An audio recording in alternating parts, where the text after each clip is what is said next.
our first podcast, right? This is our very first one.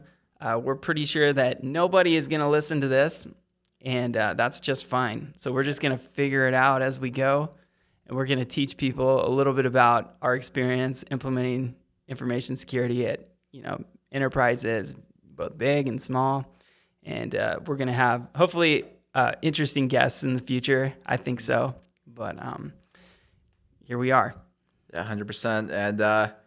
And this is pretty interesting for me and Adam. We're both kind of novices when it comes to cybersecurity, and we're really... When we say novice... Like novice. I've been working with Paramify now for, 4 weeks now, and everything I know about cybersecurity is from this man here. And I'm excited to learn more because I'm just scraping the tip of the iceberg right now. Right. I think that anybody can learn this stuff. It's not rocket science. It's just about how should you be thinking about cyber. It's really overwhelming, right, for a lot of people. Yeah, and it's interesting because for me, what's been the most overwhelming part is just the terms that are used in cybersecurity sound so crazy. Yeah, they totally do. And then if you go into something like FedRAMP in the federal space, or if you go into DoD and DISA, oh my gosh, there are so many acronyms that I'm still learning as well. It's not just acronyms. It's how many numbers can we put together? 27,000,002. Right? One. Yeah, exactly. And then how many appendices can we add to that particular standard? And I think a lot of people look at it as kind of a racket, compliance and security, but it is really important. It's a really important space. It's not something that I thought I would be doing, actually now it's kind of like I wake up every morning and I kind of get my headband on, I want to be a better auditor. I want to be, I want to be a better compliance person. It's definitely not something that most kids are aspiring to do, to kind of get into cybersecurity, right? It's kind of like doing the dishes. It's not something people really want to deal with on a day-to-day basis. At no time when you were in university, because we were there together, did you think you were going into security, right? Yeah, I had no idea what I was doing, right? I mean, let's see. So I got married, and I had kids, and I was still at BYU, and I'm like, I think I was thinking maybe I'll do management consulting, and I just felt like maybe I was a pretty bad fit for that, and then I thought maybe I'll do something in healthcare, and so I went to a hospital and volunteered at the hospital Saturday nights, every Saturday night to go volunteer at the hospital. I'm like, I'm not really good fit for hospitals either. Kind of don't like it here. So, just like anything, just trying something. And so my background was I was a musician, punk rock, and I liked having a lot of fun. I liked surfing. And so naturally, when PricewaterhouseCoopers came and other people with offers to audit firms, I'm like, oh yeah, let's do this. This sounds amazing. All the other punk rockers and surfers work at That's PwC. Right. I mean, dude, this is such a great fit, right? So, and, yeah. Oh, sorry. How did that opportunity come to you? Okay. Yeah. So, I was going to do something in finance. I think that's what my major was in the business school. And I took a programming class, and I actually liked the programming class, and I liked it a lot. Right? I just liked it a lot, and I'm like, I should have done this. And someone said, well, you can still probably, I know you've done a lot of your business classes already, all the accounting and everything like that. And you've done finance and you've done things like that, but you could probably just switch your major and just do information systems if you can get into the program. And so I did well enough in that programming class and the other technical classes that I got into that. And then, but I was already graduating. So Adam, you were in the junior corps, and everybody was kind of following the path of this was the plan the whole time. And for me, it was not. I was like, let's see.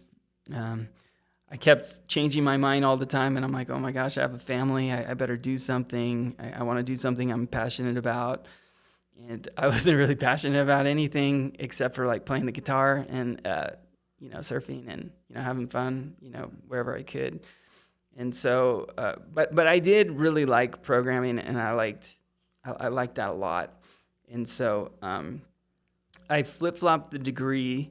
And so I was things that I should have been doing in my junior year, and then you intern based on that. Those were, I didn't really have that opportunity to go intern right at that point. And so, you're the proverbial guy, realized he missed his exit on the highway. So you're swerving off through the median to that's get right. onto that highway. Yep. I'm heading for like something fun. And then I see like career in auditing. It's that one meme, right? Pulling up, right? I'm like, looks awesome. Let's do that. And so, So the thing is that the professionals that I talked to, I really did vibe with them really well. Like these were like great people person, like, a lot of them were extroverts, right? And a lot of them, I just identified with them. And, I guess I was interesting enough that, they hired me. So I got offers from the Big Four, right? And some of them I just said, hey, I'm just going to go with PwC because I really liked them. And I had, just great people there right at the get-go. But I didn't really know what I was doing. But then later, after I kind of accepted the offer, we were doing like an audit class. And I'm like, oh, man, I don't really like this. Do you remember that class? Yeah, I have. Can I tell the story? Okay. As I remember it. This is an audit class. Do you know what story I'm about to tell? I don't know. Well, I'm telling it. This is an audit class. I sat over here and Kenny was over there. I remember he was way over there. And the teacher was going through some process, some flow. Controls. Some control. And most of us were literally dying. But Kenny was closest to death because he said, wait, stop. And he marches down. It was like a stadium seating classroom. He marches down to the bottom. He does a cartwheel.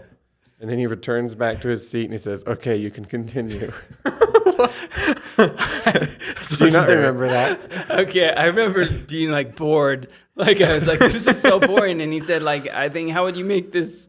Wasn't it something like, I don't remember. I'm like, I don't know what you do. I'm like, maybe we can do something. Cartwheels? We can do a cartwheel.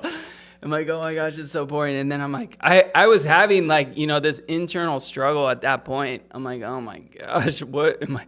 And I knew, I actually already had like dropped my acceptance letter. I think, I'm not sure at that point, but. What does it mean to drop it?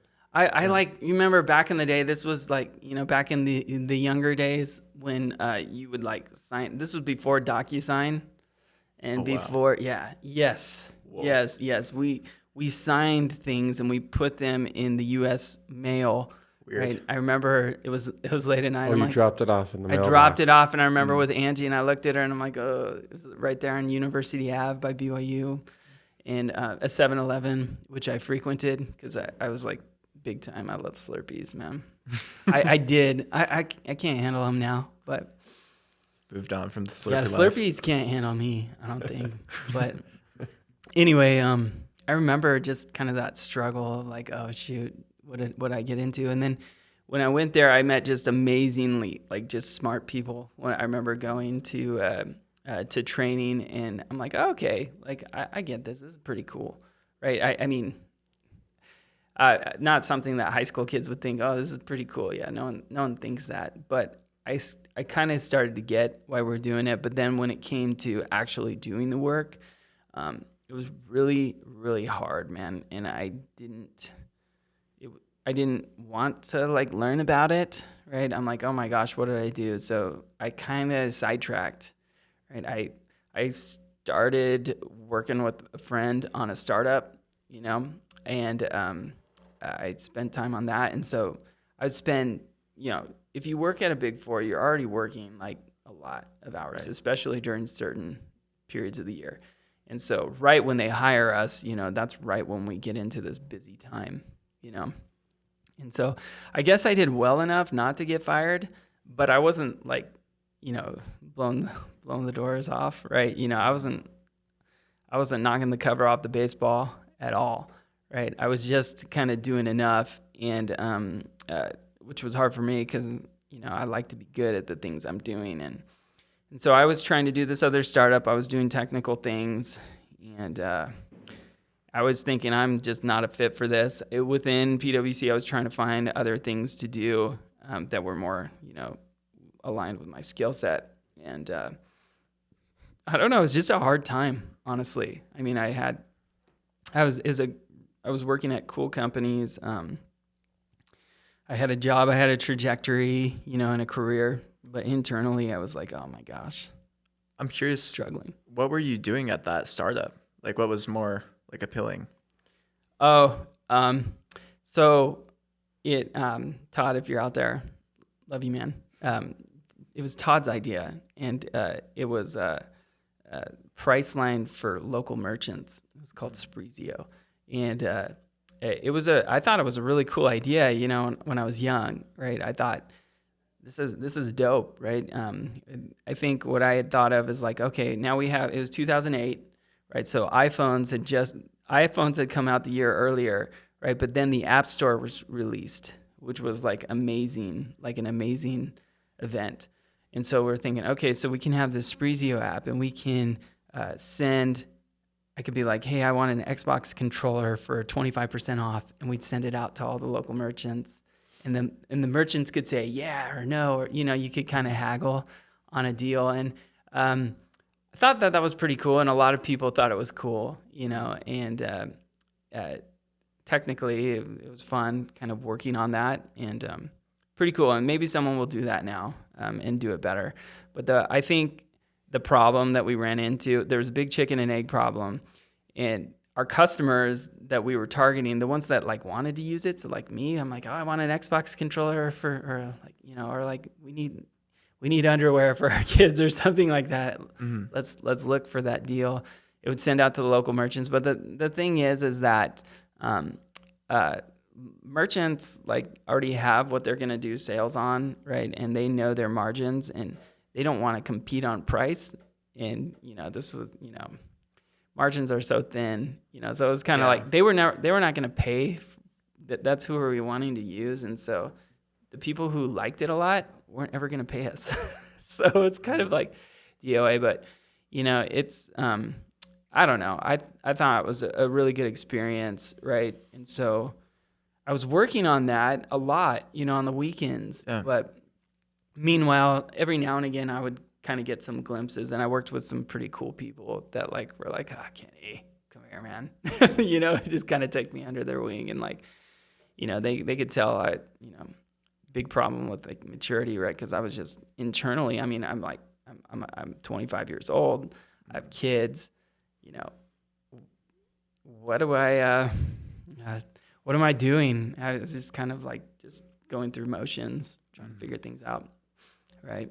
So it was a tough time. I was just kind of like split, not really focused. Yeah, just trying to figure everything out. Yeah, totally. Yep. So what was your moment that you found your direction? Yeah, I think just a series of things. So again, I had really good mentors. Brian Kelly was one of them. He's a leader in the GRC space. I had other coaches. Magda Wagner she's at Salesforce now. She's awesome. She really helped me start kind of focus on learning what exactly was the business of audit and cybersecurity and all that stuff, right? But I had a friend. His name is Mike Beal, and I just kind of told him about this. I don't think he knew, right? But Mike had a job doing like things that I thought were cool, and he was doing well, and he wanted to get into cyber, right? He wanted to get into this audit space, and I thought, Mike, like no one ever asks like how do I get your job, They don't ask that. That's not something they do. So I was like perplexed, and he was going to take a decent pay cut to join. So he was going to like start at the very bottom level because he literally had zero cyber experience. But anyways, he got on some of the engagements that I was on, and he just asked questions, and then until he would just keep asking questions, and then he would just execute on what his understanding was. And I don't know. I remember vividly one day on a client site. I think we were at somewhere in Palo Alto, VMware. I think I remember looking at Mike and just working, and he was like happy, and he was just crushing it, and it was inspiring to me. And I thought, okay, like he gets satisfaction out of like learning how to do something and finding out, and then doing it the very best he could. He started getting a lot of satisfaction out of just simply doing an amazing job at something. And so it's not like I learned zero, while I was working. I was doing enough not to get fired, right? I was doing enough to be good, But let's see here. I think one of the things that I did read a lot I'd listen to audiobooks when I go on runs. And one thing that always stuck out to me was from the 7 Habits of Highly Effective People by Stephen Covey. And there's this section where, at least in one of the versions, where it talks about increasing your sphere of influence, right? By focusing on solving problems that are in your purview. And there's this little clip in one of the versions where it talked about this guy who just would do everything that no one else wanted to do. And he expanded his sphere of influence till he became the president of the company. And he said he watched him just thrive off of just solving problems within his sphere of influence. And so I think having that in the back of my mind, and then seeing Mike, and that was just super cool for me, because I could think like, okay, well, let me see what problems, the things that I don't like, right? Including like talking to Angie, my wife, and her kind of challenging me and saying, well, what is it that you don't like specifically about this? And I just didn't know. I'm like, I don't know. It just all generally hurts, I just don't like it. But I think what it was I don't think I was producing any value. I don't think I was producing the value that I thought I could produce. And so what I started to do was, I had some technical skills, and I started to say like, well, let's think about this thing that I hate, and let's focus on seeing if we can resolve that. And it turns out that that's actually that's a great winning strategy that I came upon, because if there's something that just pains you big time, that actually indicates there's an opportunity to probably pain someone else as well, right? And so inefficiencies are, everywhere. So we can talk a little bit about that. Why are there so many inefficiencies in the cyberspace? And I think I have a lot of opinions on that, probably super unpopular, but that is what changed it. So those 3 things, right? What is it that you don't like? Okay, great. Also, just kind of filling my mind with inspirational content, reading a lot. And then finally, really, I do think that it was Mike Beal. That was the catalyst that when I really started to change, and I'm like, boom. And then I started doing, I kind of took the foot off the gas on the startup thing. I said, I'm going to make this a career. I'm going to do good at this. And everything changed for me. I started to love, audit. I started to love cybersecurity audit in particular, because I'm like, this is something I could be really good at. And I got to work at awesome companies, being a consultant, and sometimes for a long time. And I got to know those people.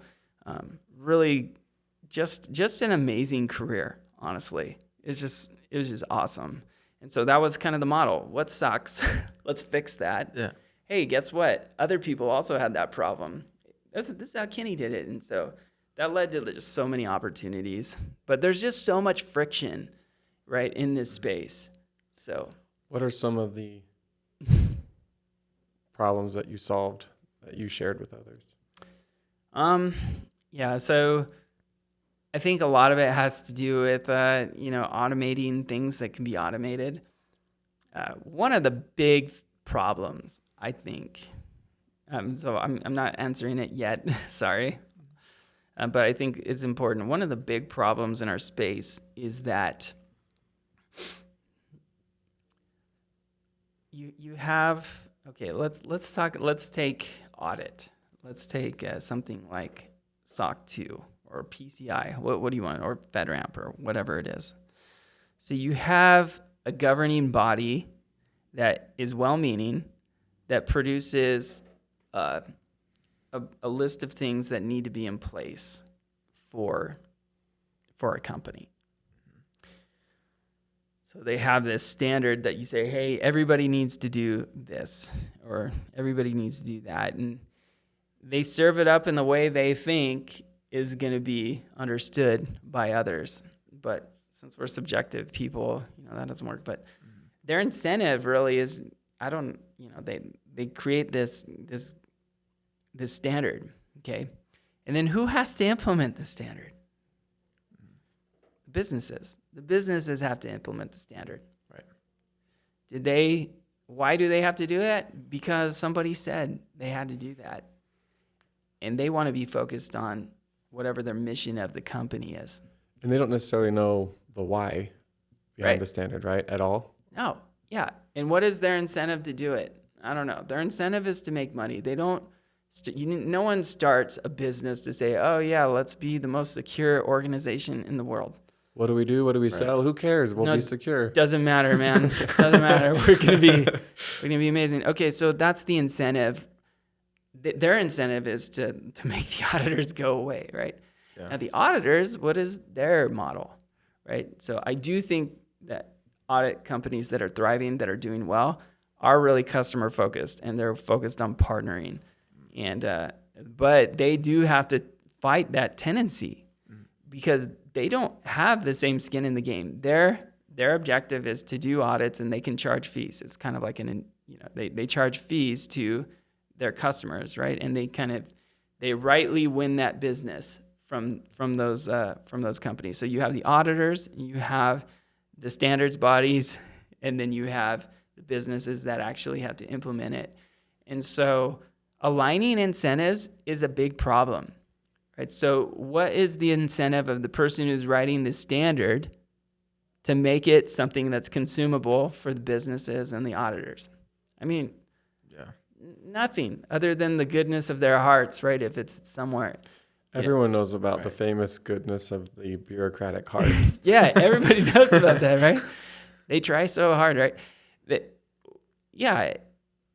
What is their incentive to serve that up, right, in a way that people are going to understand? So that's where you get like the friction, and then you have specialists that come in sometimes from the audit firms or from other places where they're saying, hey, do a Google for like automate my SOC 2 and see what awesome companies come up. And they'll say, hey, we'll totally take care of this for you. Businesses, you don't even have to do anything. You don't even have to try. Just implement our software and you're going to be good, right? And the businesses get that message of that outcome that they'll say like, oh yeah, like we'll automate compliance and we don't really have to do much, And so that message is probably resonates at first until, I don't know. Until what? Well, Till the price comes in, or? I don't know. Actually, I don't know where I was going with that. Honestly, it's like they don't really know.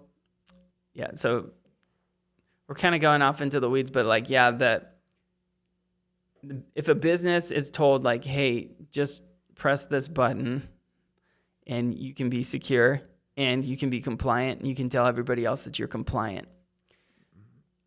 That doesn't really exist, that mechanism. You can't do that, right? Security complying with the standards, so they're trying to do the right thing. Like the standards bodies, they're trying to do the right thing. They have smart people that are going through a bevy of risks, and how do we how do we make sure that these cloud companies are implementing these, right? So it's just really hard to align in the incentives. They want the outcome of like, I get a sticker and I can have the appearance of being secure, and the auditors want the fees. That's what their incentive is. And so if they're not careful, there's a lot that can go wrong, right? So an auditor can go, oh, great, here's a great opportunity for us to just partner here with this company, and we can just get business from them, and we can. These auditors are supposed to be independent, but what if they're not? Right. What if they're not? And then you don't. I don't know. It's a real challenging problem, right? So these guys don't have skin in the game. These guys don't have skin in the game. These guys are the ones that have skin in the game, the ones that are the businesses. They're the ones trying to sell, trying to enable trust with other customers. But how do we get alignment? It's an incredible challenge. Incredible challenge. And it's not just in the security space, it's in everywhere. Right. On the finance side, and it's where you have fraud and all that stuff. So in the problems that you fix, so to speak, is that the realm that you made progress in, or? Yeah. So, I got, so how are we doing for time on here? How long have we been doing this? A while? 30 minutes? Yeah.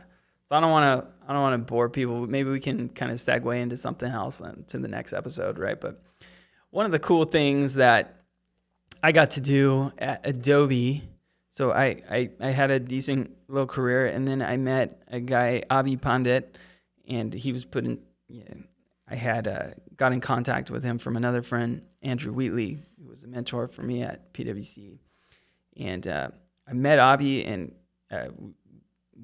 I just liked him. We had a good vibe, and interviewed so many people at Adobe. And he asked me to kind of help him build something that would make it simple for Adobe to comply with many standards, like with SOC 2 and FedRAMP and PCI, and have a standard that was really focused on simplifying those complex frameworks, right? Compliance soup. How do you make it easy? And so what we did at Adobe is actually pretty popular. It's called the Adobe Common Controls Framework.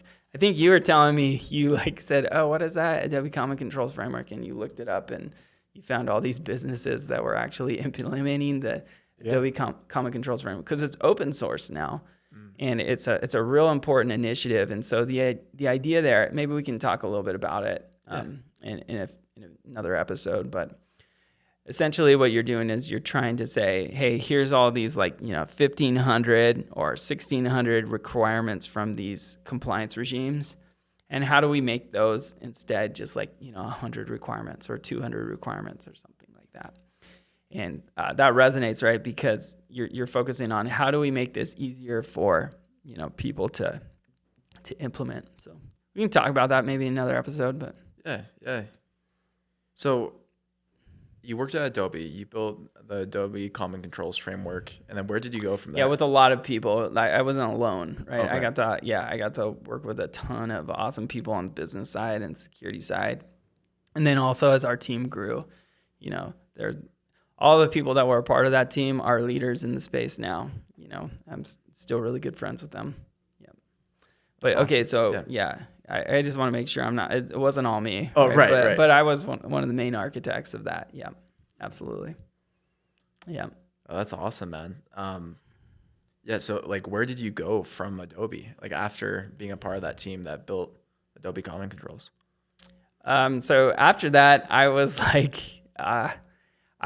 I went to conferences and I talked to people about using Adobe Common Controls, and they said we like kind of the idea, but it's still it's a pretty big effort to really understand the context of each of those, and there's a lot more that goes to it. And I'm like, yeah, that's fair. That's hard. So that's a hard problem. How do we solve that? And so that's where I was kind of done with doing that, and I was trying to move into other things. And so I set off on my own, actually, just to take a break. I was actually going to try something completely different. I said, so I don't know, let's start a hedge fund, because I was really into investing and everything. And so I was going forward with that. And anyways, that was just kind of a little sidetrack on my life, but I was still doing consulting, and I got awesome engagements with people. And so anyway, that's I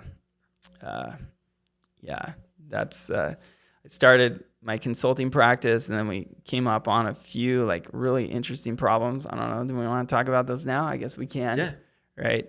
Yeah. So some of the interesting things was same thing with FedRAMP, right? It was like, how do we, instead of doing, over 700 requirements or 600 or so requirements and implementing those in diverse environments, handling that documentation was really, really challenging, because it's such an important standard, and it's the way that you want to do it, but it's just such a hard problem. And so what I did is we said, like, hey, how can we streamline this and make this easier? Is there a way that we could have the capabilities, the capabilities that we exhibit here at this company? Can we just have an inventory of capabilities that we do? So, for example, like multi-factor authentication, single sign-on, identity and access management, tooling, logging, things like that. The security operations center function, the SOC function. Can we keep like a capabilities inventory and make sure that those things are compliant with the standard, but do it one time. And then whenever that capability needs to be invoked in this 900-page document, let's call that out. Let's invoke it there. And let's try and simplify the thing, because companies don't do 700 different things. They don't do 1,000 different things. They don't do that. Right. They do a few things, and they try to and they hire smart people to run the SOC. You hire smart people to run your identity management program, and they just kill it, and they do awesome. And so that's where people are actually doing a lot better than they think when it comes to compliance. Got you. And so what makes like FedRAMP so difficult is the fact that it is so comprehensive. It's covering a whole bunch of different little problems, and it's like each thing just wants to be a little tweaked. Yeah. Okay. Totally. Yep. Anyways, man, what a super fun. I think, I don't know, that's probably enough for today. What do you guys think? Yeah, I mean, pack it up. Yeah, we'll pack it up, Yeah, wrap it up here. Yeah.